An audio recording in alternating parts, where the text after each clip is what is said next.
si tu devais comparer le développement des terrains et l'acquisition des multilogements, je sais que tu es un grand fan de l'autre côté.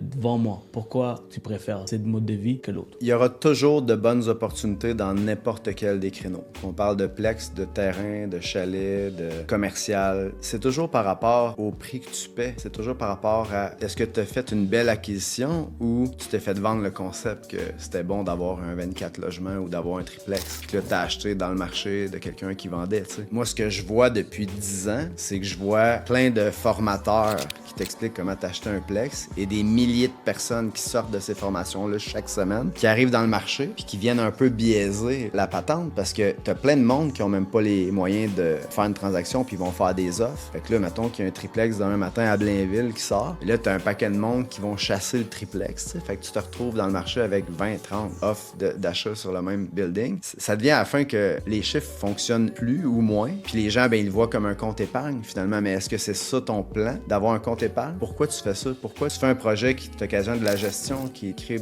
parfois des maux de tête, versus créer de la valeur? Il y a un gros fossé entre les deux. Tu sais, je veux dire, tu peux être le gars qui veut améliorer son sort, qui a une job 9 à 5, qui dit je vais m'acheter un triplex, je vais commencer avec ça, puis je vais refinancer, puis je vais faire ce qu'il faut comme ce que tout le monde fait. Mais c'est super facile à comprendre. Dans un des deux créneaux, il y en a un qui a des milliers de personnes qui ont accès à la même information, ou presque, qui vont aller dans le marché essayer de chasser la même proie. De l'autre côté, tu peux comprendre comment créer de la valeur sur la base de l'immobilier qui est le terrain. Regarde les plus riches au Québec en immobilier. Est-ce qu'ils ont beaucoup de terrain? C'est tous des gars de terrain finalement quand tu regardes ça. Tu regardes Luc Poirier, c'est du terrain. Il y a toujours des opportunités, mais t'es toujours mieux servi si t'es le créateur de tes opportunités puis que t'as des éléments qui viennent te pousser, qui te favorisent. Puis c'est ce que j'explique aux gens.